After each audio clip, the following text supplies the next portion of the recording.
Somos una industria que desde sus inicios aportó con innovación tecnológica en el sector hidrocarburífero. Tras cumplir 28 años de servicio, nos transformamos y asumimos nuevos desafíos en la generación responsable de energía sustentable y sostenible. El mundo evoluciona vertiginosamente. Las sociedades y las industrias también. La era 4.0 y de la digitalización ha llegado. Nuestro modelo de gestión sostenible, el desarrollo de tecnología, certificaciones internacionales de calidad, patentes internacionales, know-how y las mejores prácticas empresariales nos permiten reforzar nuestras líneas de negocio y asumir los retos que enfrentará la humanidad en el uso adecuado de los recursos naturales y el acceso a nuevas fuentes de energía. Hoy más que nunca la humanidad necesita industrias comprometidas con la sociedad y el ambiente. Evolucionamos y nos reinventamos apoyados de los mejores centros tecnológicos del mundo para convertirnos en la industria del futuro. Una industria de excelencia, rentable, reputable, sustentable y sostenible.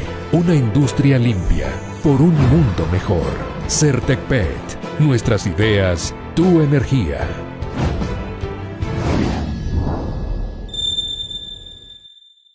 7:07, es tiempo de conversar la conversación con Santiago Gangotena, quien es el fundador y creador, junto con Carlos Montúfar y otros genios más, y lo digo en serio por si acaso, no es ni se vaya a creer que es de alguna manera sorna o sarcasmo, la Universidad San Francisco. Adelante, Yolanda. Gracias, le invitamos al doctor Gangotena y a quienes nos siguen a vernos y a seguirnos en el canal 14 de TV Cable, canal 14 de CNT y en Claro TV, canal 14, también 514. Bienvenido, doctor Santiago Gangotena, fundador de la Universidad San Francisco de Quito, doctor en física nuclear. La Universidad de Carolina del Norte en Chapel Hill puso 25 becas a su nombre. Es un hombre multifacético, pintor, diseñador gráfico, publicista, chef, yogi, amante de la libertad. Cuéntenos, antes de entrar en materia de coyuntura, ¿qué hacía un libertario en la administración del alcalde Jorge Yunda? ¿Cómo le fue? ¿Aprendió algo del doctor Yunda? Bueno, aprendí que es tan difícil la administración pública, ¿no? Porque uno sí viene con ideas claras de qué se puede hacer, pero prácticamente no se puede hacer. Porque la burocracia, y especialmente aquí en Quito, es altísima en el municipio. Entonces es imposible hacerlo. Es más o menos como vivir en un continuo, me van a serruchar el piso. ¿Cuánto tiempo estuvo? Más o menos unos 6 meses ad honorem, tratando de ayudar con ideas, pero todo el mundo le busca cortarle, ¿no? Es prácticamente imposible, ¿no? Dicen que tienen alrededor de 29.000 empleados. Es decir, los quiteños pagamos para mantener a 29.000 empleados, porque el 80% del presupuesto se va en gasto administrativo, el 20% en obra, a diferencia de Guayaquil, que es al revés. Entonces, la situación caótica. ¿Qué le hizo? ¿Qué fue lo que le hizo hacer clic con el doctor Yunda? Debe ser muy hábil para haberlo convencido de que le colabore de todas maneras. Bueno, al principio sí, la cosa andaba muy bien porque las gentes que estaban en lo que llaman aquí las secretarías diferentes de educación, de transporte, etcétera, aparentemente no eran personas políticas que estaban buscando un puesto, que estaban buscando pagar los gastos de campaña, etcétera. Entonces, y sí hay ganas de ayudar en educación, ¿no? Son 25.000 jóvenes que están en esos colegios, pero como todo en el Ecuador, las mafias ganan. Qué pena, pero qué pena que usted de alguna manera se dio por vencido y se dejó ganar por esa situación. Si mañana un candidato que a usted le parezca que tiene la honestidad y la voluntad por hacer un cambio, le vuelven a pedir que usted colabore, ¿lo haría? Un candidato a la presidencia, le digo, ¿no? Bueno, es bien difícil, ¿no? El problema que tenemos en el Ecuador es que yo tenía el dato cuando salió el señor Correa, había 802.000 y pico de burócratas. comparado esto con los Estados Unidos, que tiene una población de 330 millones, tiene una burocracia de más de 2 millones. Nosotros tenemos prácticamente, hoy día seguramente alrededor de 900.000 burócratas, ¿no? Considerando gobiernos seccionales, fuerzas armadas, policía, etcétera. Es decir, si calculamos eso, que hay 4 personas por familia, estamos hablando que nosotros mantenemos a 3 millones de personas de un país de 17 millones. La situación es bien grave y ese es el problema, ¿no? Porque disculpe. Usted le escribió una carta al presidente Lenín Moreno en el que le proponía cambios de fondo y urgentes, inmediatos, radicales y extraordinarios ante la presente barbarie, según expuso usted. ¿Tuvo alguna respuesta? Ciertamente lo que usted propuso sí va por esa corriente libertaria, por algo de un cambio total en el país para reactivar la economía y mejorar la situación del país. ¿Tuvo alguna respuesta? Sí me respondió, me dijo, sí se puede hacer siquiera un 65% de lo propuesto, y hay que reconocer que el presidente Moreno tuvo los pantalones para comenzar algo, ¿no? Todos estos... ¿Cómo qué? De lo que usted propuso, ¿qué comenzó él? ¿Perdón? De lo que usted propuso, ¿qué comenzó? ¿Qué empezó a cambiar él? ¿Qué hizo? Verdaderamente de lo propuesto, nada, porque se requiere mucho más, ¿no? Es decir, lo que yo estaba proponiendo es que el problema del Ecuador, este rato económicamente, diría, es la burocracia. Es decir, más o menos se gastan 11.000 millones al año en pagar a la burocracia, es decir, un 30% del presupuesto nacional. Cuando entró el señor Correa, cogía estudiantes graduados de la San Francisco y les pagaban alrededor de 3.500 mensuales, cuando el sector privado pagaba alrededor de unos 1.200, digamos. Es decir,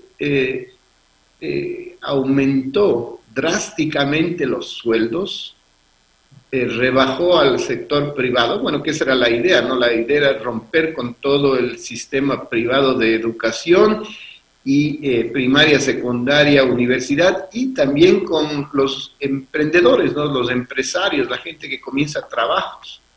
Es decir, era en la más grande bonanza petrolera que hemos tenido, que ha habido en la existencia, porque si uno calcula, en ese periodo hubo más dinero en el Ecuador que en toda la historia desde 1830.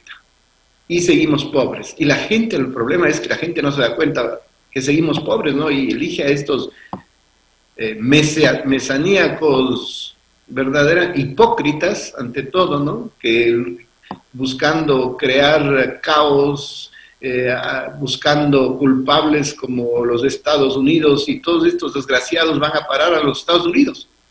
Es decir, es incomprensible. Lo peor es que la gente se come el cuento. Porque eso es comerse el cuento, ¿no? Tanto es así, doctor, que ¿cuál es su opinión? Antes de pasar con Carlos, enseguida vamos contigo, Carlos, de que en las encuestas estén en los primeros lugares justamente las personas a quienes usted, me imagino, está haciendo referencia. Comencemos con el binomio correísta y por ahí sigamos con aquellos binomios socialistas. Bueno, justamente, ¿no? Estos socialistas, la gente no se da cuenta, es increíble. Ya tuvimos el caso de Chile, en 1970-73, otro vampiro que comía de la sangre de los chilenos, donde la situación era caótica. Tenemos el caso de Venezuela, tenemos, bueno, el mismo caso de Cuba, ¿no? A ver, este señor en Cuba, un muerto de hambre cualquiera, que ha tratado siempre de vivir de nosotros, ¿no? De todo el resto de latinoamericanos, porque no producen nada. La gente no se da cuenta en sus casas, en mi casa. Los socialistas no han producido absolutamente nada. Nada de lo que nosotros tenemos. Venden ideología. Venden ideas y siempre tienen un proyecto de cómo robar a los demás. Se llama robo. De cómo robar a los demás mientras nosotros trabajamos. Es increíble, es una lucha continua entre la libertad y la esclavitud. País libre país rico, país esclavo, país pobre, así de simple es. Gracias. Disculpa, Carlos, me pasé del tiempo, pero siempre es una delicia hablar con el doctor Gangotena. Es una delicia en verdad, y algún rato que venga a Guayaquil vamos a darle más tiempo. El estudio está acá, la matriz, doctor, inclusive tenemos un veraz pendiente porque es el momento. Ahora, no me desanime usted, porque lo invité para que me anime. Usted dijo, ¿cómo? Pero como todo en el Ecuador, las mafias ganan, no siempre, ¿ya? En las universidades no le han ganado a usted con lo que han querido hacer desde el principio, y es reconocida no solo como la mejor del Ecuador, sino inclusive entre las mejores de América Latina. A la prensa no le han ganado las mafias, la prensa libre e independiente ha resistido toda la tiranía, y podría seguir con la enumeración. ¿Por qué usted se derrota en vísperas de las elecciones? Bueno, es que la situación siempre es una lucha, esta es la lucha eterna de la sociedad, ¿no? ¿Cómo lograr que los esclavizantes, ¿no?, estos mesías que tenemos en todas partes del mundo, tratan de vivir del resto, de los que trabajan? No dejándonos, Santiago, no dejándonos. O sea, las élites tenemos gran parte de la responsabilidad, si no de la culpa, porque no hacemos lo que deberíamos para evitar lo que usted bien señala. Sí, dice usted, los jóvenes no se dan cuenta.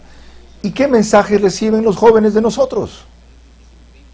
Es que después, a ver, si nos ponemos a pensar en esto de los jóvenes, en 10 años de indoctrinación, adoctrinación que han tenido los jóvenes con unos textos verdaderamente dignos de la ignorancia, es un problema, y tenemos ahí que es una masa grande, ¿no?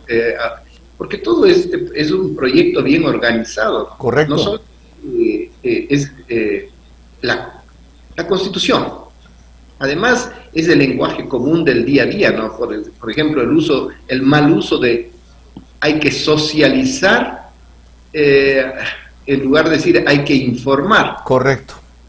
Esto de la inclusión, la sostenibilidad, la responsabilidad social de la empresa. Transversalizar. ¿Perdón? Transversalizar, que es el lenguaje ahora común. Sí, ¿no? Es decir, todas estas palabritas nuevas, ¿no? Y un problema más grave que tenemos en el Ecuador es la Constitución.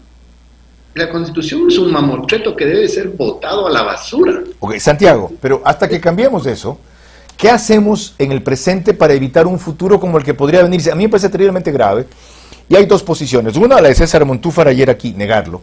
Otra, la mía, admitirlo. Hay algo sumamente grave, que es la posibilidad de regresar a lo mismo, de lo cual, gracias a nuestra lucha de muchos, yo de los de menos, pero de muchos, suya también, salimos. Entonces, ¿cuál es el deber de las élites de la cual somos parte nosotros en este momento? ¿Nada más diagnosticar, o podemos usar, por ejemplo, la tecnología para tratar no de revertir, pero sí de compensar lo que usted llama este proceso de adoctrinamiento de 10 años? Claro, la tecnología puede ayudar muchísimo. Lo que pasa es que nosotros, los que estamos trabajando, no tenemos un proyecto de dominio. El otro tiene un proyecto bien claro, ¿no? Esto del foro de Sao Paulo, donde se reúnen todos estos vagos a pensar cómo robar. Entonces es más o menos como cuando era chiquito, ¿no? Es una lucha de chullas y bandidos, a ver quién gana. Nosotros no nos dedicamos a eso, nosotros estamos trabajando en el día a día, pero la tecnología sí ayuda, y la educación. Pero aquí no hay una educación de libertad. Correcto. Ahora, doctor, ese es un proceso de largo plazo. Hasta que emprendamos en eso, que es inevitable, en quitar ese mamotreto de Constitución, con lo cual coincido, especialmente en lo extremadamente garantista, no podremos desarrollar nosotros, entre comillas, y yo entiendo por nosotros las fuerzas democráticas, frente a ese proyecto de dominio, un proyecto de acuerdo en las próximas elecciones. A eso sería bueno, ¿no? Porque es que aquí estaba pensando que me hace una entrevista y me dice, bueno, ¿y cuál es el consejo? El consejo es buscar una persona que, la menos mala, ¿no? Entonces me dice, no, pero la menos, ¿y cuál es la menos mala? La que nos dé mayor libertad. La gente no se da cuenta, si no tienes libertad, no eres digno. Y aquí que les encanta la palabra trabajo digno, la dignidad. votar por una persona que no nos permita hacer, que no nos permita emprender, que nos tenga amarrado todo el rato, a pesar de que sus ideas sean diferentes en lo personal a uno, eso es lo que tenemos que hacer, escoger a la persona que nos dé mayor libertad. Ahora, aquí es al revés, nos escogemos a la persona que más nos ofrece. correcto. Doctor, le recordaba bien, Yolanda, la coyuntura excepcional en que usted pudo colaborar 6 meses con el alcalde. Y sabía yo hasta hace poco que usted iba a ser candidato felizmente por alguna lista en un distrito a la asamblea en Quito. ¿Qué no diera por ver a alguien con el discurso y las ideas de Santiago Gangotena en la asamblea? Pero finalmente usted no se embarcó. ¿Qué pasó? Es que sí hay que pensar, ¿no? A ver, vamos a pensar las estupideces que hay en este país. El presidente gana alrededor de $6,000, creo. Eso es ser ridículo. Pues. A ver, ¿cómo paga?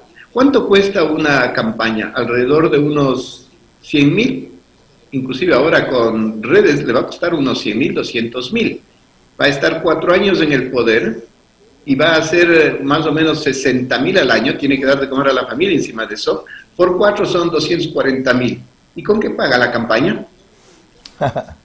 Es más que claro, no puede ser, ¿no? Uno hace los números y se da cuenta de por qué vivimos en un país corrupto o por qué hay corrupción entre los políticos, que no hay salida. ¿Cómo paga la campaña? Ya, si Santiago, pero en parte también es por culpa nuestra, otra vez me incluyo. Usted dijo bien hace un rato, la diferencia es que ellos están armando un proyecto para robar y nosotros tenemos que trabajar. Entonces los cojudos somos nosotros que nos dejamos.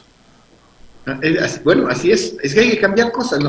Es todo esto del populismo, ¿no? Hay que bajar al presidente, no puede ganar tanto. Oye, el presidente está con una responsabilidad de miles de millones, y gana $6,000.